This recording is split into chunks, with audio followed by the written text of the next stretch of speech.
Hi there, ladies and gentlemen, girls and boys of all ages.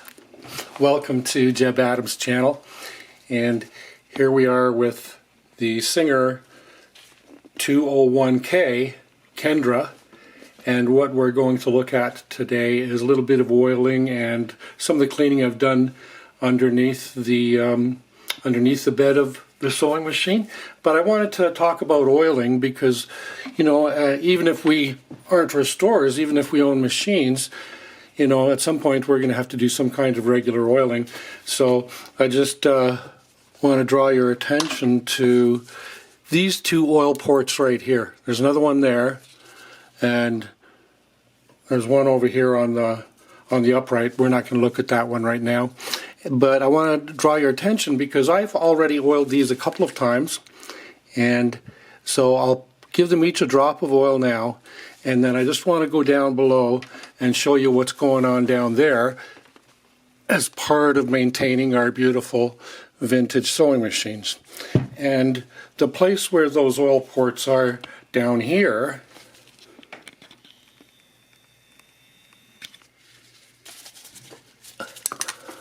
are right here and here. This one for sure is plugged with dirt, and I believe that one is too because I can't see any daylight at the other end. So what I'm going to do is I'm going to kind of go over here, and I'm going to get the first one lined up. I'm going to have to let this go again.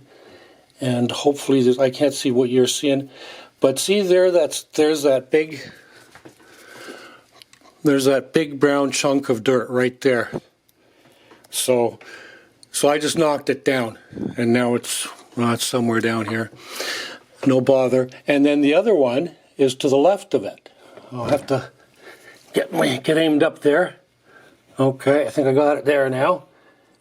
And there you can see it just coming through there now.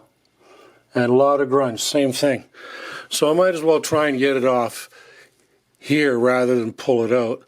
If I get the grunge off here, then, yeah, well, no bother. So now that I've done that, I'm going to get my oil again, and I'll give it a little oil. It's not really to oil the hole. I'm just doing this to kind of clean the cavities now, the orifices now. If you look at the line of fire from that orifice there, that oil, when I oil it up there on the top, on the bed, in that oil port, that oil is going to come through this hole, it's going to run down here, and it's going to eventually end up lubricating this somehow, or it's going to go and lubricate this as well. This oil port here on the right is to lubricate this. When you throw oil, when I put oil in there, it drops down onto there, and that's how that's kept oiled. And I just noticed, but anyway, so I wanted to show that to you. The other thing, I've got 6 minutes and 21 minutes. This new camera, I've had some technical learning to do with it, and the camera shuts off automatically at around 15 minutes, and I didn't know that. So maybe you were with me last time or a time ago.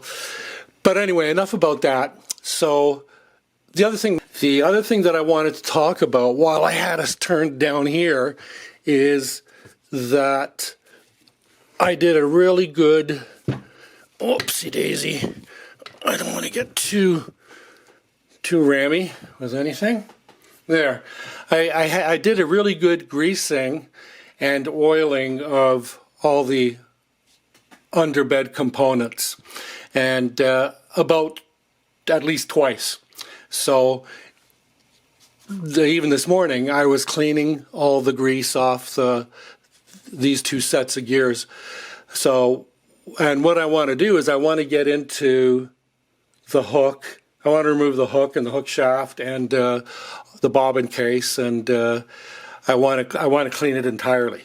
And, you know, it's a once-in-a-lifetime clean for me and the machine, so why not? But anyway, so that's what I'm going to look at. And what I'm going to be doing when I line this up is I'm going to check up top and see where the hook is, just for reference. But more than likely, I will line up these two screws here, and then put some nail polish on right here, right there. Can you see where I'm at? Here, let me move you over a bit. And that's how you have to, because you have to mesh the gear before you take it apart. Because if you don't put the gears back in the right sequence, the original factory sequence, it'll make a noise and it'll rattle. It won't be fun. It'll have something wrong with it forever. But anyway, so we're going to use some nail polish, and we'll polish that up. So we'll mesh the gears and then we'll undo those.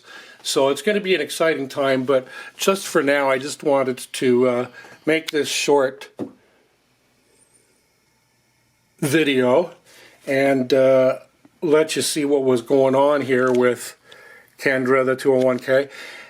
I don't know if I mentioned at the beginning, 201Ks were built in Scotland. The electric motors were not potted motors like the 201s built in the American Singer plants and the US plants. And because those 201s had potted motors, which are I think they're exactly the same as the potted motors on the Model 15.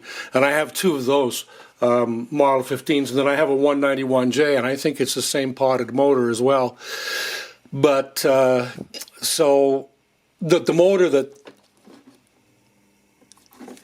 there's the 201 motor.